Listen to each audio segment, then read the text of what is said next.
Russia president Vladimir Putin అనవసరంగా ఉక్రెయిన్పై యుద్ధానికి దిగి చేతులు కాల్చుకుంటున్నాడు. అక్కడ అమెరికా ప్రెసిడెంట్ ట్రంప్ కూడా తనకు అవసరం లేని యుద్ధంలో జోక్యం చేసుకుని యావత్ ప్రపంచం ముందు పరువు పోగొట్టుకుంటున్నాడు.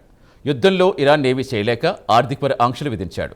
మొత్తానికి ఈ యుద్ధంలో అమెరికా తేలిపోయింది. పరువు కాపాడుకునేందుకు నానా తిప్పులు పడుతున్నారు. ఇక పుతిన్ విషయానికి వస్తే గత 4.5 ఏళ్లుగా ఉక్రెయిన్పై యుద్ధం చేస్తున్నాడు. లక్షల సంఖ్యలో సైనికులు ప్రాణాలు కోల్పోతున్నారు. బిలియన్ల కొద్దీ డాలర్స్ మంచినీళ్ళ ఖర్చయిపోతున్నాయి. అయినా ఫలితం మాత్రం లేదు. ఇక సైనికుల కొరత ఏర్పడడంతో యువత కోసం జల్లెడ పడుతున్నారు. ఈ యుద్ధంలో చేరి తమ ప్రాణాలు ఎందుకు పోగొట్టుకోవాలని యువత ఎదురు తిరుగుతున్నారు. అధికారులకు చిక్కకుండా దేశం నుంచి పారిపోయేందుకు ప్రయత్నిస్తున్నారట. ఇదే సీన్ ఉక్రెయిన్లోనే కనిపిస్తోంది. ఇక తాజాగా రష్యన్ మిలిటరీ రిక్రూట్మెంట్ గురించి మరింత సమాచారం తెలుసుకుందాం.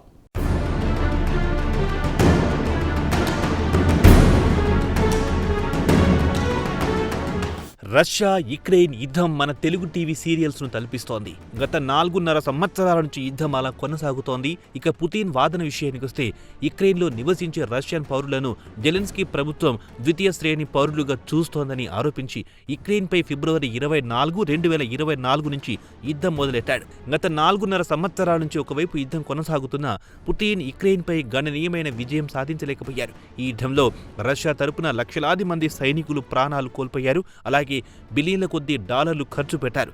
రష్యా బడ్జెట్లో సింహభాగం యుద్ధానికి ఖర్చు చేస్తున్నాడు. ఇవన్నీ ఒకేతైతే యుద్ధంలో రష్యా సైనికులు పిట్టలా రాలిపోతున్నారు. దీంతో యుద్ధం చేయడానికి సైనికుల కొరత ఏర్పడింది. మధ్యలో పుతిన్ ఉత్తర కొరియా ప్రెసిడెంట్ కిమ్ జాంగ్ ఉన్తో మాట్లాడి ఉత్తర కొరియా సైనికులను రప్పించుకుని ఫ్రంట్ లైన్ కు పంపించాడు. ఈ యుద్ధంలో ఉత్తర కొరియా సైనికులు అనుభవం లేక పెద్ద సంఖ్యలో ప్రాణాలు కోల్పోయారు.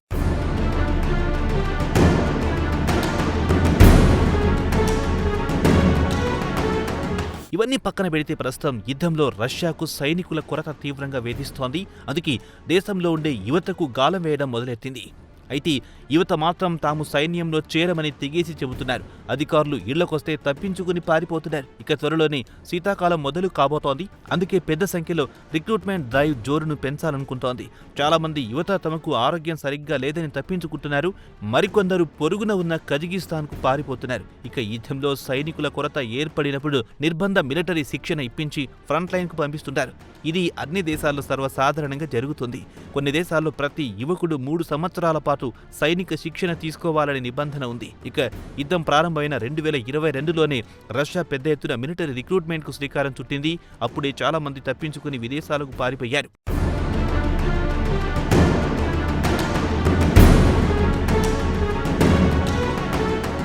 అయితే రష్యాలోని యువతలు ప్రస్తుతం చాలా మంది మానసిక ఒత్తిడికి గురవుతున్నారు. తమను బలవంతంగా తీసుకెళ్లి మిలిటరీ శిక్షణ ఇప్పించి ఫ్రంట్ లైన్ కు పంపుతున్నారన్న భయంతో వణికిపోతున్నారు. యువతలో చాలా మంది సైకియాట్రిస్టులను సంప్రదించి మందులు వాడుతున్నారు. ఇక యువతలో చాలా మంది ఇళ్ల నుంచి బయటకు రావడం లేదు. అవసరమైతే తప్పించి బయటకు రావడం లేదు. ఏకాంతంలోనే ఉండాలనుకుంటున్నారు. ఎప్పుడు చేతిలో పెప్పర్ స్ప్రే పట్టుకుని రెడీగా ఉంటున్నారు.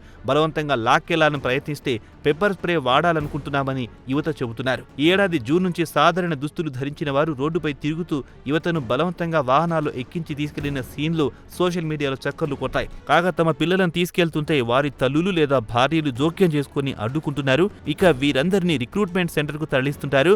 ఇలాంటి సీన్లే యుక్రెయిన్లో కూడా కనిపించాయి.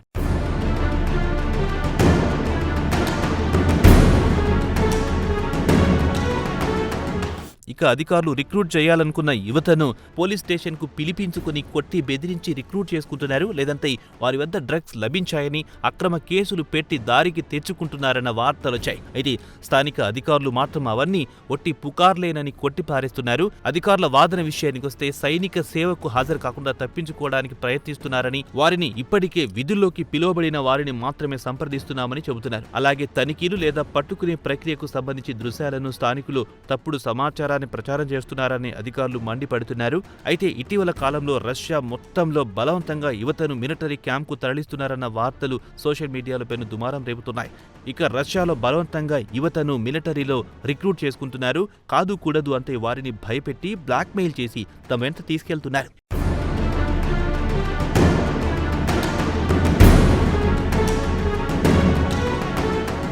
ఇక 35 ఏళ్లు దాటిన వారిని కూడా రష్యా అధికారులు సంప్రదిస్తున్నారు. వారు డబ్బు కోసం లేదా దేశానికి సేవ చేసి హీరో అనిపించుకుందామని చేరుతున్నారు. కొంతమంది రిస్క్ తీసుకోవడానికి కూడా సిద్ధంగా ఉన్నారు. అలా కొంతమంది నాన్ రష్యన్లు, డ్రగ్స్ కు బానిసలైన వారు, ఆల్కహాలిక్లు, మానసిక వ్యాధితో బాధపడుతున్న వారు, భారీ అప్పుల్లో కూరుకుపోయిన వారు లేదా ఇతర దేశాల నుంచి వలస వచ్చిన వారు మాత్రమే మిలిటరీలో చేరడానికి ముందుకొస్తున్నారు. దీనికి కారణం కూడా లేకపోలేదు.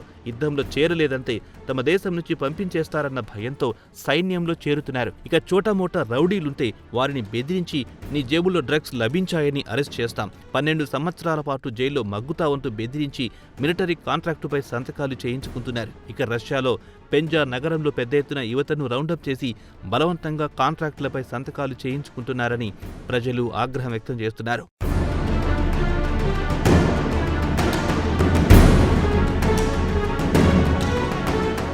ఇక రిక్రూట్మెంట్ ఆగాలంటే పుతిన్ను ఎవరైనా బలవంతం చేసి యుక్రెయిన్పై యుద్ధాన్ని ఆపించిదే తప్ప రిక్రూట్మెంట్ల జోరు ఆగదని రష్యన్ ఎనలిస్టులు అభిప్రాయపడుతున్నారు. కాగా వచ్చేది వింటర్ కాబట్టి పగలు తక్కువ, రాత్రి ఎక్కువగా ఉంటుంది. కాబట్టి పెద్ద సంఖ్యలో సైనికులను రిక్రూట్ చేసుకుని యుక్రెయిన్పై భారీ ఎత్తున దండయాత్ర చేయాలని చూస్తున్నాడు పుతిన్. పుతిన్కు ఒక ఏడాది గడువు ఇస్తే బలమైన సైన్యాన్ని సిద్ధం చేస్తాడంటున్నారు మాస్కో ఎనలిస్టులు. కాగా యుక్రెయిన్తో యుద్ధం మొదలైన తర్వాత సెప్టెంబర్ 2022లో పుతిన్ ఓ డిగ్రీపై సంతకం చేసి పాక్షికంగా యువతను మిలిటరీలో రిక్రూట్ చేయాలని ఆదేశించారు. దీంతో దేశంలోని యువత ప్రాణ భయంతో పొరుగున ఉన్న దేశాలకు పారిపోయారు. 2 నెలల తర్వాత రిక్రూట్మెంట్ డ్రైవ్ ముగిసింది. ఇక యువత మిలిటరీలో చేరడం ఇష్టం లేదని తెలుసుకున్న తర్వాత ప్రభుత్వం జైళ్లలో మగ్గుతున్న ఖైదీలను చేర్చుకోవడం, అలాగే భారీ మొత్తంలో డబ్బు ఆశ చూపి సైనికులను రిక్రూట్ చేయడం మొదలెట్టింది. అయినా కొత్తగా చేరే వారి సంఖ్య మాత్రం క్రమంగా తగ్గిపోయింది.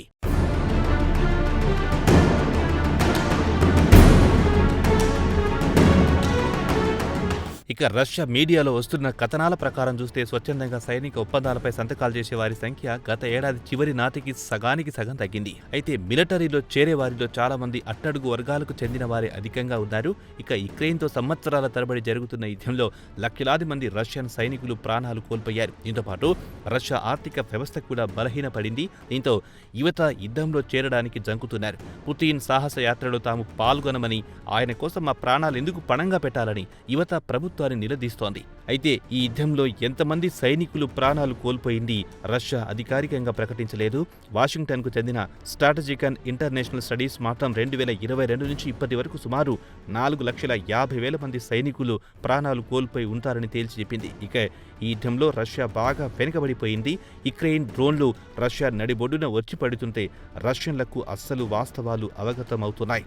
అయితే రష్యా యువత మాత్రం మనకున్నదొక్కటే జీవితం, పుతిన్ కోసం మేమెందుకు త్యాగం చేయాలి, మానవ జీవితం అమూల్యమైనది కాబట్టి చివరి వరకు దాన్ని కాపాడుకోవాలని రష్యన్ యువత తమ మనోగతాన్ని వ్యక్తం చేస్తున్నారు. ఇక అసలు విషయానికి వస్తే రష్యా వద్ద నిపుణులైన సైనికులు లేరు. సొంతంగా డ్రోన్లను ఆపరేట్ చేయడం, అత్యాధునిక ఆయుధాలను ఆపరేట్ చేయడంలో బాగా వెనుకబడ్డారు. అదే యుక్రెయిన్ విషయానికి వస్తే సాంకేతికంగా యుద్ధంలో ముందున్నారు, పైచేయి సాధిస్తున్నారు. పరిస్థితి ఇలానే కొనసాగితే రష్యా ఆర్థికంగా దివాలా తీయడం ఖాయమంటున్నారు రష్యన్ ఎనలిస్టులు. మరి పుతిన్ ఎప్పుడు కళ్ళు తెరుస్తాడో వేచి చూడాల్సిందే.